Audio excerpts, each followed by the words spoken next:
Mardi prochain, Israël et la Norvège vont s'affronter pour les qualifications à la Coupe du Monde 2026. Un match aux résonances politiques qui s'inscrit une nouvelle fois dans un contexte international bouillant et marqué par de fortes critiques norvégiennes. Que comprendre de cette affaire football politique générique?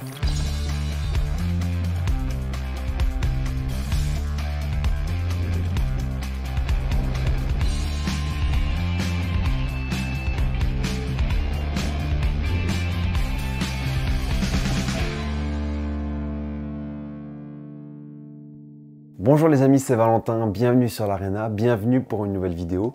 Très content de vous retrouver et aujourd'hui on va faire le point sur un match de foot politique quand le contexte international s'immisce dans le sportif. C'est le cas de cette rencontre entre Israël et la Norvège qui a lieu la semaine prochaine dans le cadre des qualifs à la Coupe du Monde 2026 et qui a fait grand bruit en Norvège. Alors on va revenir dans cette vidéo sur les précédents, sur l'image d'Israël dans les stades de football sur ce début d'année 2025 et parler aussi de la Norvège d'un point de vue foot et politique.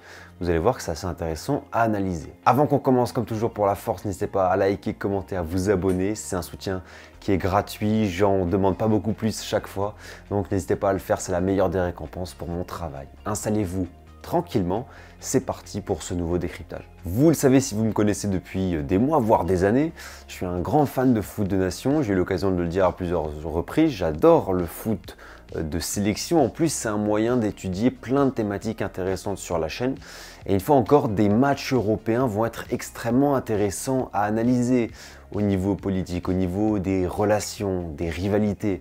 Bien sûr, on pense à Albanie-Serbie qui aura lieu en juin, on peut parler de Bulgarie-Turquie, un match un peu aux airs historiques qui nous renvoie à la période ottomane. On peut parler de Roumanie-Chypre, match entre des peuples amis. On peut également évoquer ce Israël-Norvège. Les deux équipes sont dans le même groupe de qualification au mondial et c'est un match à la senteur politique. Dans cette vidéo, je ne vais pas revenir sur pourquoi Israël joue dans l'UEFA. J'ai accordé une vidéo à ce sujet il y a quelques mois, petite fiche en haut à droite pour le voir. Mais je vais plutôt revenir sur la dimension politique de ce premier Israël-Norvège qui se joue sur terrain neutre en Hongrie le 25 mars prochain. Le second se jouera en octobre en Norvège. Ce qu'il faut bien comprendre, c'est que le football et donc les supporters, et parmi ces supporters les ultras, ne peuvent pas échapper au contexte géopolitique dans lequel ils vivent.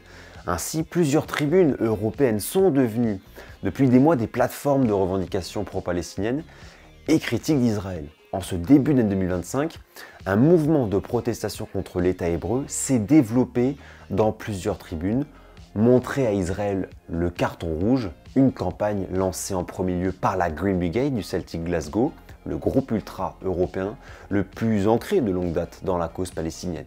Ils ont réédité leur banderole en parkage en Ligue des Champions à Munich il y a quelques semaines, en parlant cette fois de carton rouge contre le sionisme, donc là clairement en remettant en question l'existence de l'État d'Israël. Ce mouvement a été suivi dans de très nombreux pays, comme ici chez les ultras Antifa irlandais des Bohemians, ici chez les ultras de Laris en Grèce, ici en Malaisie, en Italie avec les ultras d'Empoli. On a aussi eu des ultras basques qui se sont emparés de cette rhétorique du carton rouge, comme les ultras d'Osasuna et d'Alaves, les ultras du Rayo Vallecano ou de Colo-Colo en Amérique latine, par la fameuse Garra Blanca, ont également suivi ce mouvement généralisé.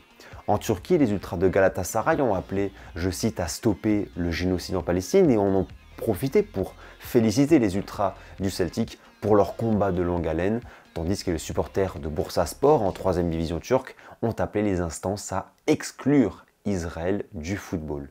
Tout ça sur les 4-5 dernières semaines, ça nous montre bien la transnationalisation des causes politiques dans les stades de football, premièrement, et deuxièmement, grosso modo, tous ces ultras appellent à la condamnation d'Israël et à l'exclusion d'Israël des compétitions de football, qu'elles soient de clubs ou de sélection nationale.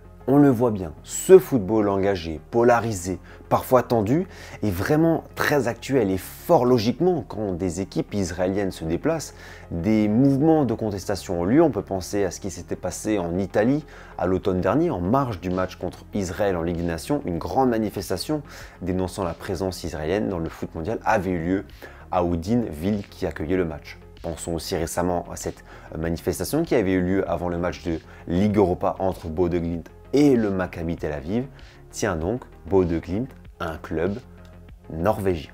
Alors pourquoi parle-t-on d'un match politique entre Israël et la Norvège? Parce qu'à première vue, il n'y a pas de différence géographique, il n'y a pas de différence sociaux, ni culturels, ni historiques.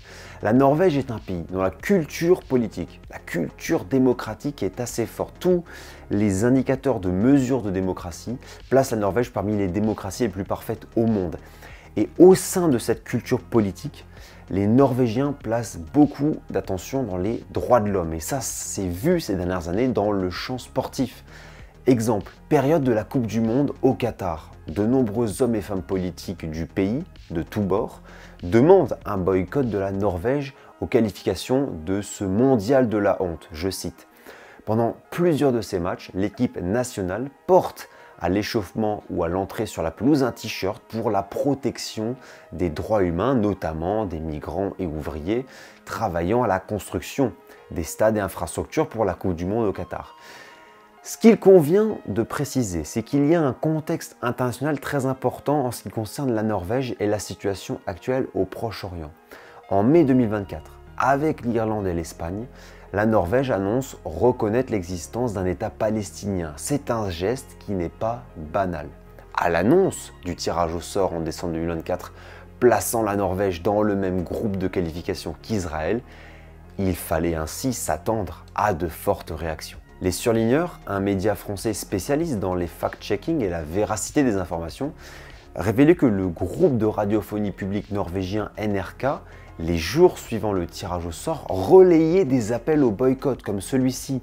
Le football ne peut pas être neutre lorsque des enfants innocents sont tués. Nous pensons qu'il s'agit d'une occasion historique pour l'équipe nationale de faire preuve de solidarité et de se tenir du bon côté de l'histoire. C'était un appel d'un militant qui avait été relayé par ce média.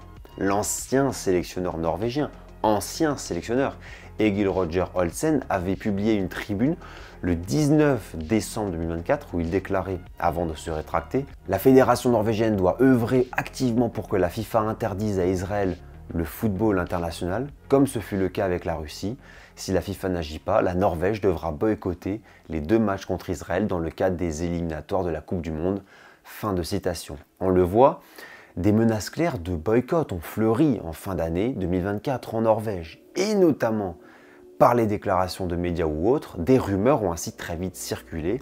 La Fédération norvégienne de football serait prête à boycotter ces 2 matchs de qualification contre Israël. En réalité, c'est une fake news qui a circulé très vite sur les réseaux sociaux et démentie par la Fédération norvégienne elle-même. Cette dernière, contactée par le média Les Surligneurs, statuait que Israël fait toujours partie des compétitions de l'UEFA et nous devons nous y tenir. Nous suivons de près la situation par l'intermédiaire de la FIFA, de l'UEFA et des autorités norvégiennes. Il est de la responsabilité de chacun de protéger et de respecter les matchs de football et les joueurs des 2 équipes. Le 23 janvier dernier, j'en parlais juste avant, Bodø Glimt, le club norvégien, affrontait le Maccabi Tel Aviv en Ligue Europa, succès 3-1 pour les Norvégiens. En marge de la rencontre, une manifestation pro-palestinienne pour dénoncer la venue de l'équipe israélienne a eu lieu dans la petite ville norvégienne. Les ultras du club ont également déployé, avant le début du match, une banderole, un message de paix rappelant les paroles d'Imagine de John Lennon. À l'issue de cette rencontre, le club norvégien a d'ailleurs fait un geste assez inédit puisque la recette de cette rencontre de Coupe d'Europe a été reversée à l'aide humanitaire dans la bande de Gaza. Je pense que c'est une première en Europe et ça souligne justement l'omniprésence de cette cause palestinienne en Norvège, en tout cas le fait qu'elle soit régulièrement mentionnée et donc qu'elle installe un sacré contexte politique autour de ce match de qualification Israël-Norvège. On se dirige donc la semaine prochaine vers un match à connotation politique, un match, vous l'aurez compris, qui se déroulera car boycott il n'y aura pas. En revanche, rien n'interdit le fait qu'il pourrait y avoir des happenings, comme l'ont fait par le passé les Norvégiens avec des messages politiques pour dénoncer le Qatar. La première chose qu'il va falloir scruter, c'est la communication de la fédération norvégienne sur les réseaux sociaux. Au moment où je tourne, c'est très calme, c'est le début de semaine, mais peut-être qu'avant le 25 mars, la fédération publiera quelque chose ou sera mentionnée, interpellée sur ses réseaux sociaux. au moment d'annoncer le match à venir contre Israël? Est-ce que les joueurs rentreront sur le terrain avec un t-shirt, appelant par exemple à respecter les droits de l'homme, comme les Norvégiens aiment le faire et l'ont fait par le passé? Ce serait probablement un déclencheur d'une crise diplomatique, mais sait-on jamais? Est-ce que les supporters norvégiens qui feront le déplacement vont se manifester? Ça, rien ne le garantit dans la mesure où le match se joue en Hongrie. Je pense qu'il y aura une sécurité. On en reparlera quand on fera la vidéo sur Orban. Mais le poids des supporters, et on l'a vu dernièrement, est à prendre en considération. En revanche, lors du match retour en octobre qui se déroulera lui en Norvège, il y a fort à parier que le public et les fans norvégiens pourraient déployer banderoles ou messages politiques. Peut-être que ce match du 25 mars prochain posera un premier jalon, ce sera à scruter. En tout cas, il ne laissera pas indifférent un bon nombre d'individus de la société civile ou des personnalités politiques norvégiennes qui ont fait de cette cause un pan important de leur politique intérieure et extérieure. Voilà les amis, c'est la fin de cette petite chronique, de ce petit décryptage football, actualité politique. Je pense que nombre d'entre vous ne connaissaient pas forcément ces enjeux, pas certain que tout le monde entende parler de la politique norvégienne, du foot norvégien ou des ultras norvégiens. Donc j'espère que voilà, vous aurez appris des choses et que ça vous donnera des grilles de lecture supplémentaires. C'est toujours très fascinant de parler de ce genre de sujet parce que même clivant, ça nous enseigne quelque chose sur le poids du football dans les relations internationales et son poids politique qui est indéniable. Mais ça, vous le savez si vous suivez l'Arena, vous l'avez bien sûr compris. Merci encore et toujours pour votre fidélité, semaine après semaine. Je vois vos soutiens, je lis vos commentaires, je réponds très souvent, vous le savez. Voilà, ça me fait toujours très plaisir de voir que les vidéos sont vues, que vous êtes là. On continue tous ensemble de grandir, direction les étapes suivantes, notamment les 60 000 abonnés maintenant. Prochaine vidéo sur la chaîne d'ici une dizaine de jours.